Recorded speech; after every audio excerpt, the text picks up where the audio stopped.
Welcome back to my channel. If you're new here, hi, my name is Catherine. It's nice to meet you. I thought we would do a very chill, low lighting, late night April wrap up. I read most of my books on my Kindle, but I did read 2 physical books this month. And I just thought we could talk about everything I read and my thoughts on them. I read 8 books in April. I think I'm just gonna go in chronological order. Yeah. So the first book I read was All Systems Red by Martha Wells. This is the first book in a series called the Murderbot Diaries, and it is a very long sci-fi series. So I picked this up because I've heard of Martha Wells for a really long time. I also have her book Witch King, which I really want to read, and the premise really intrigued me. The idea of a murder bot, which is basically like a bot that was just designed to help the people like on their space missions. They're not called a murder bot. This is from the perspective of one of these bots that has decided to name itself murder bot, although it doesn't have murderous tendencies towards all of the humans it's around. It kind of looks human, but it is very much not human. And the whole book is from its perspective, which is really interesting, and basically it has overridden itself because it is realizing that a lot of these bots are getting programmed to kill their team, and so it didn't want to get programmed to do that, so it like hacked into its own system. So that is the premise of this first book. It was pretty short. I think it was less than 200 pages, but I was really engaged, and I currently have the second book on hold at Libby, so I will definitely be continuing with that series. I really enjoyed the writing style, and Murderbot's like point of view was very distinctive. Alright, the next thing I read was this like very long kind of scholarly article that was almost a short book called Selfie. I'll put an image here. We read this for my visual studies class, but this was phenomenal. Like, I gave it 5 stars. It was super interesting. It was basically talking about how selfies are like a positive thing, a form of self-love, and how so many people are criticized for selfies and how so many people call it narcissism, but this article argues exactly why it is not narcissism, why it is a positive thing. Talks about the impacts of selfies, you know, where selfies came from, and it makes a very distinct definition that a selfie is not a selfie unless you take it with the intent to post and then do actually post it. So if you take a selfie of yourself but you keep it in your camera roll, that's not a selfie, that's just a photo of yourself. Or somebody else takes a very nice picture of you or selfie of you too, and then you decide to post it later, that's not really exactly a selfie either, because you didn't take it with the intent of showing it to the world. So yeah, I found that really interesting. It's by Rachel Syme, I think that's how you say it, if you're interested in reading it. The next book I read was The Foxglove King by Hannah Whitten. I started reading this over my spring break, which was the first week in April.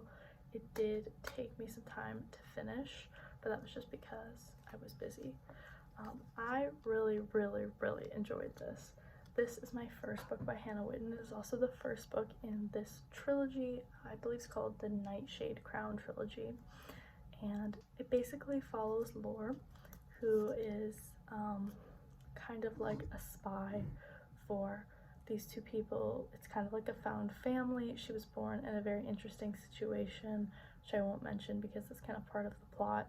But these 2 women like kind of took her in, and she's kind of a spy for them and their organization. When we open the book, she's working for them, but she very quickly gets kidnapped by these like royal advisors who are basically trying to figure out who has been killing all of their villages, and the way they want to figure this out is by raising the dead villagers and asking them. And the reason they kidnapped Lear is because she is in fact able to raise people from the dead.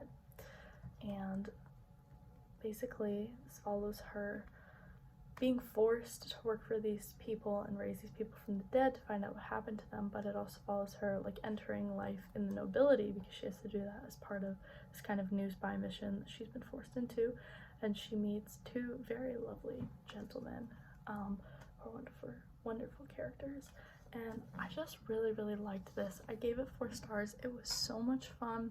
Who doesn't love a bit of necromancy? Who doesn't love royalty? This was incredibly amazing, and Hannah Whitten's writing is really good, really fun to flow through. I had a great time with this, and I don't know what more I can ask for. The thing I read was in this hunk of junk. This is the Norton Shakespeare. I actually have 2 volumes of these for class because this is all of Shakespeare's later plays, and this is all of his earlier plays. These also include his sonnets. But we read King Lear for my Shakespeare course, the 5th of the 6 plays that we are reading for this course, and it is one of the ones in this course that I had never read before, so that was super fun. King Lear is a tragedy, if you don't know, one of Shakespeare's tragedies that actually is based on the historical King Lear, and the story was actually not a tragedy in real life, but Shakespeare decided to make it into a tragedy, which I just find so fascinating because it does end quite devastatingly. And it just kind of deals with the idea of what makes a person a ruler. Is it like they have it? Is it something they have in them? Is it something that they should always have even after they give power? Should they always have the respect of a ruler? It also deals with the father-daughter relationship and, you know, the kind of a descent into madness almost. Had a really good time with this. In general, I usually enjoy Shakespeare's plays. They're kind of like very dramatic, but very well written, which is just like such a fun combination. And I've also just really enjoyed this course. But I did give this play 4 stars, and I just thought it was beautiful, honestly. Next thing I read was Legendary by Stephanie Garber. This is the 2nd book in the Caraval trilogy. I have read the entire Once Upon a Broken Heart trilogy, which like takes place in the same world, and that is ultimately what inspired me to read the Caraval trilogy.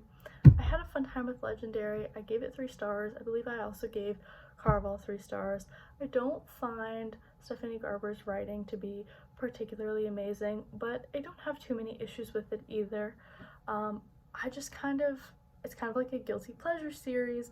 I really enjoyed how the 1st book is mainly from Scarlett's point of view going through the games, and the 2nd book is mainly from Donatella's point of view. I thought that was really clever. Also, as somebody who's read Once Upon a Broken Heart, getting to see Jax in Legendary was just absolutely great, and that was like half the reason I read the series. So I was like fangirling a little bit. I was like, oh my goodness, he's here. It's like a celebrity sighting. But yeah, I would say if you want to read the Caraval trilogy, I'd recommend it so far. I'm just also waiting on finale on Libby, so I'll have to let you know like how I think of the ending. But I would absolutely recommend the Once Upon a Broken Heart trilogy. I loved that trilogy. And I don't think that you need to read Caraval to understand it, but I do think reading Caraval does make me like understand the world a little bit better. So if you wanted to read both, that would be good too. And then shortly after I finished the Foxglove King, the Hemlock Queen came out, the 2nd book in the Nightshade Crown. That was fantastic timing on my part, and I did go out and buy it from Barnes & Noble immediately, and I did read it, and it was just as much fun as the 1st book. I was worried when I first started this book that it was going to be like 2nd book syndrome, 2nd book slump, because I would say like the first like 50 pages, 60 pages a little bit slower, and I was a little bit unsure where they were going with this because a lot of big things happened at the end of book 1, and I was worried. But Hannah Whitten did not disappoint me.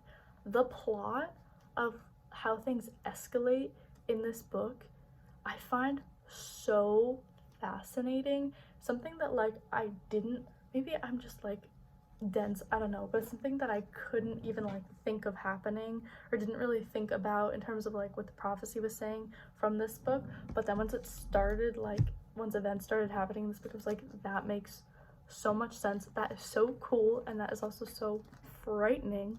I just love the use of like prophecies and royalty and gods and the connection between like eclipses and the moon and the dead. It's just all weaved together so nicely. I feel like this cover really encompasses like a lot of those themes. It was just so much fun. Both of these were honestly like, they were just so much fun, and I am dying for the 3rd book. I have no idea when it's gonna come out. All we have is a name, the nightshade god, so fitting. And yeah, I gave this 4 stars, and I'm definitely gonna pick up Hannah Whitten's other books because her writing is just, it's good, it's fun, it's very like poetic, but it's also very quick. I don't know how much more I can gush about this series online, but she's back and she's floppy. I just want to appreciate the flop. My goodness. But then also in April, we read our final Shakespeare book. I literally just finished this like a day ago, like on the last day of April, but we read The Tempest by Shakespeare, which is also one of the plays I had never read. I thought The Tempest was really fun. It's one of the Shakespeare plays that has the least amount of actual action, which is kind of weird, but I really enjoyed the spirits. I kind of enjoyed how Prospero is a huge trickster, and we talked about how in class that Prospero is kind of like a character embodiment of Shakespeare himself, because Prospero's character who's kind of setting up all of these things to happen and to get reaction out of people, kind of like theatrical, but he doesn't actually do any of the things. Like his big thing is he wants to make people think all these horrible things have happened, but you know, none of them have actually happened. He hasn't actually caused any harm. He's just tricking a bunch of people and kind of putting on a show. So it's kind of reminiscent of like theater and Shakespeare, and I just thought that was like an interesting point that my professor talked about. But yeah, Tempest was fun. I think I gave it 3 stars, I believe. And then the last book I read this month was His Majesty's Dragon by Naomi Novik. This is also the first book in a series. Somebody tell me to stop starting new series, maybe, perhaps.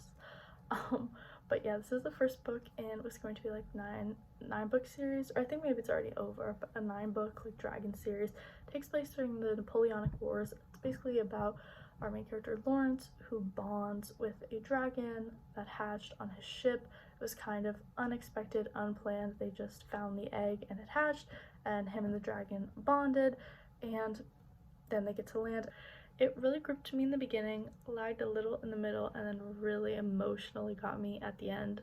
I ended up giving it 4 stars. I do also have the next book on hold on Libby. If you can see a theme here, let me know in the comments below.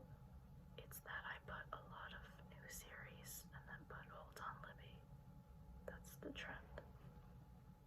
But yeah, that was my April wrap up. I hope you enjoyed. Please comment below. Tell me what you read in April. Tell me what you liked. Tell me if you've read anything I read. That would be fun. We would be reading buddies. And I will talk to you guys next time.